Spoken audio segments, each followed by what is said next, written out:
supposedly it's a new age of peace in the Middle East, and it has been established under the Trump regime here. We about to hop into it here. Let's see what they done did here. I got one from Fox 4 here, and yeah, regarding the Hamas and Israel exchange of Steps prisoners. toward peace in the Middle East today as Hamas and Israel exchanged hostages and prisoners. Good evening, I'm Steve Eager. And I'm Heather Hayes. President Trump was in Israel as the surviving hostages were released, and later in Egypt for a Middle East Peace Summit. There's also a lot of political diplomacy left to be done. Fox 4's Sean Rabb is in our newsroom with this. Sean. Yeah, beginning with whether Hamas completely disarms and Israel completely pulls out of Gaza. And will there be Palestinian statehood? Something Israeli Prime Minister Benjamin Netanyahu has opposed. But today, historic. Pause. Now, supposedly, I'm also seeing reports though. They're still saying there's a lot of there's conflict going on. It's bringing up. Whiff in the chat says, anyone, anyway, we'll let you watch this, bro. All right, thank you, Whiff. Thank you, Whiff. Well, yeah, Gaza and Israel are trading hostages. Yeah, I just got to get my take on it. We got to talk about it, you know, just to catch up and refresh our palate and stay as informed as possible here on the channel. Let's get it. This was the scene in Israel today as all 20 hostages held by Hamas were released. Tears of joy as loved ones reunited with their families. Thousands dancing in what was Hostage Square during the more than 2 years since the war began. Tears on both sides of the conflict as about 2,000 Palestinian prisoners delivered back to their people as well. The hostage prisoner swap, phase one of President Trump's peace plan for the Middle East. Israeli Prime Minister Benjamin Netanyahu praised his close ally before Israel's government. A proposal that brings all our hostages home.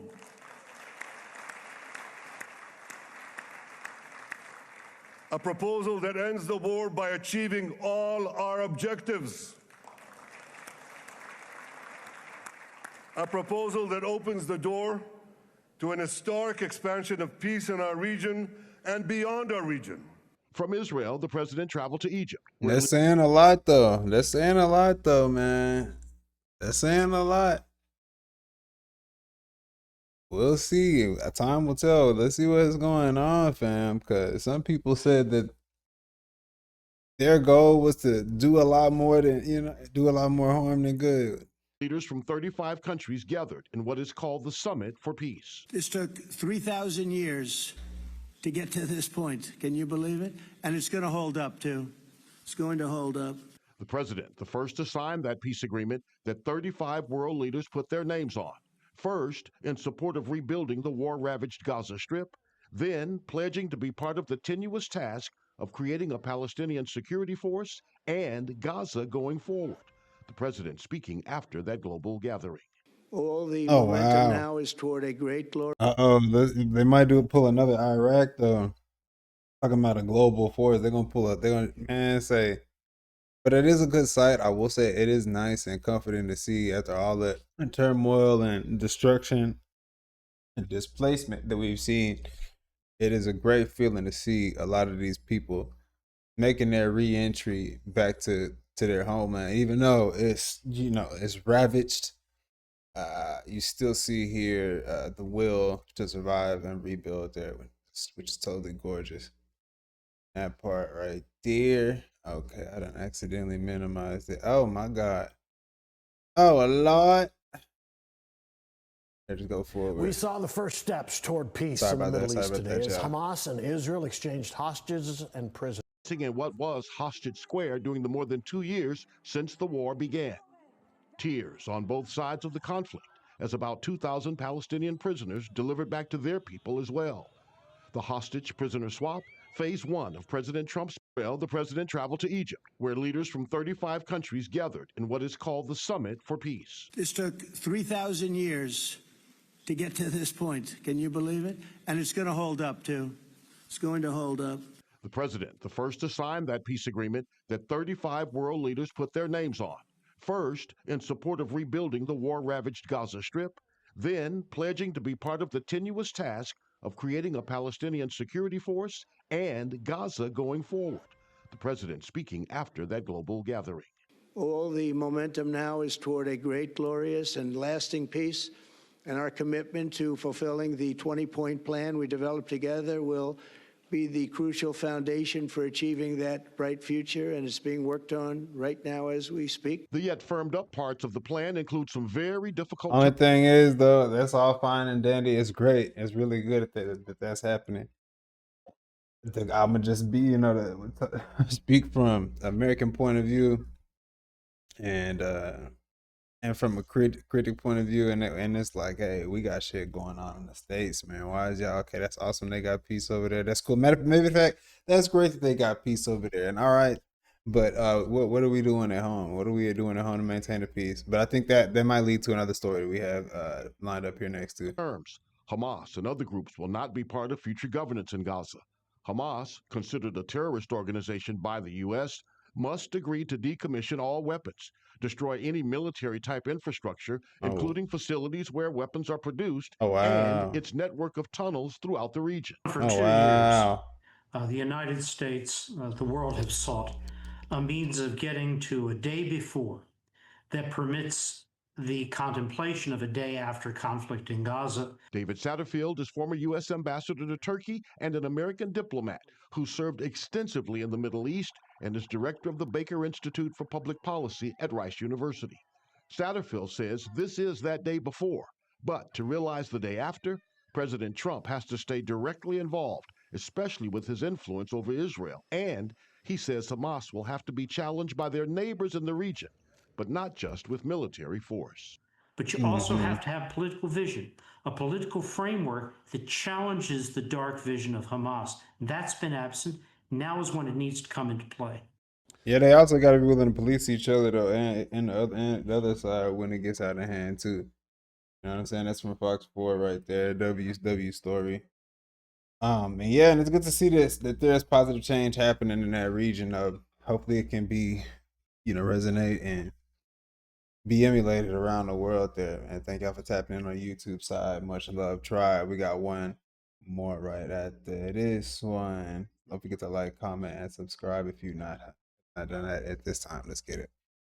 Yeah, this one is Anton Daniels talking about how Trump's administration has cleaned up and saved Memphis effectively with the deployment of the National Guard. Let's get into it. I ain't inside it. We human. What else? But I will say thank you to Trump for bringing these National Guards and doing what they doing down here in Memphis right now. For the first time in 5 years. I've been in my home for 5 years. And for the first time, my kids have been able to play in the backyard and be able to do it comfortably. I haven't heard a gunshot in 2 weeks. I haven't seen strange people walk up and down the street. Just a few weeks ago, I had somebody walk on the side of my house. None of that action's going on. I haven't seen no young YNs at the stove posted. Not the YNs. I haven't seen an infinity fly past me in weeks. I'm sitting on my porch right now, and I'm watching kids outside playing. People outside walking with their kids, stuff I ain't never seen before living in my neighborhood. But all because we feel safe in this environment, unfortunately, because of the things that are happening here in the city. I hate it had to be this way, but I'm happy. I'm happy. Honestly, I truly feel that this is just a band-aid to the problem. I don't think this is going to completely fix everything. But to have a moment of peace. Oh, wow. Just thank you, Jesus. What more does he have to do? Honestly. He's solving for peace overseas, solving for peace in African countries, solving for peace with Israel and Hamas, and he's solving for peace right here on American soil. You ain't even really... Bro, I usually get a bunch of stories out of D.C. A bunch of stories out of D.C. of different crime and this happening and so on and so forth.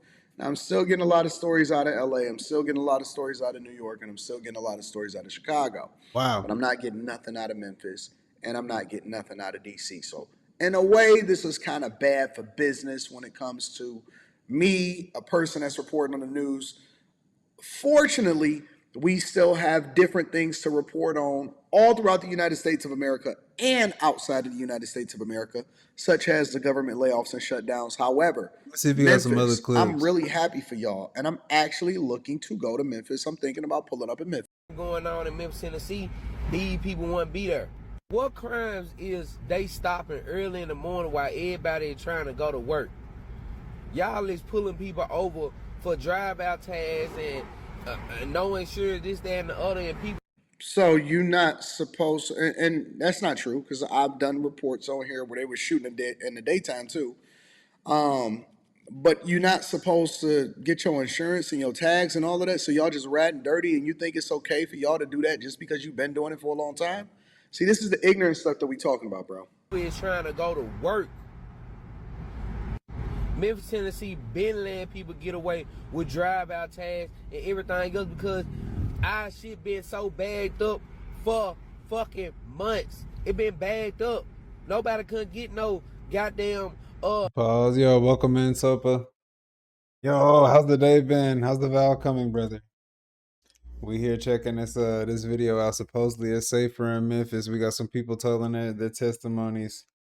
Let's see what's going on here from Anton Daniels. license plates, none of that, no tags, no nothing for months. So they been letting us do this shit. Now everybody saying we criminals. They ain't trying to stop the motherfucker who's stealing the cars, who out here with switches, we out here with choppers and everything else. They ain't trying to get them. They mess with folks who go to work early in the morning. What crime are you stopping early in the morning? What did you do with going through people's yards and everything? Like you taking away everybody's rights. Everybody's rights. Can't fart wrong. You fart wrong, you getting locked up or you getting your car took. Like you can't say nothing at all no more and everybody, oh, do you feel safe? Hell no, I don't feel safe because it's just some more thugs with guns.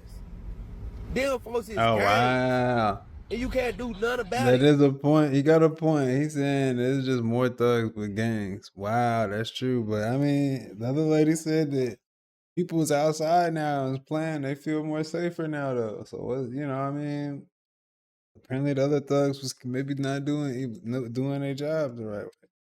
They was doing it worse than these thugs is. These folks is out here is a real gang. They ain't trying to protect and serve. They over here harassing people. If you got an old lady on the side of the road going through her everything of her car, all that, searching her car, old lady look like she 80 years old. The Memphis deserves to be safe. Gotta, and if you are sitting there and complaining, pause. They got to show that though. They got to talk about that because he has a valid point. We can't just discount that too at the same time. Like if it's well, let's see the 80. We need to see the 80-year-old lady getting pulled, jacked up or pulled over or searched up, and things like that as well. Man, but that's the same time though, like what he got a point though with the shock of the system, the way they came in there like that. These people have been getting, they're not used to that, but hey, there's a wake up call now. So maybe if they're ticketing them, as long as they ain't getting put in jail, then I mean, it just is what it is because they would experience that type of regulation pretty much wherever you go, bro, around the U.S. But it's great to see the commentary and the point of view there. Big shout out to Anton Daniels and his channel. I'll tap in if you haven't. But yeah, man. Let me briskly get into the next as we still have things to perfect and get into. Make sure y'all hit that check down there if you have not. And subscribe. Let's hop into the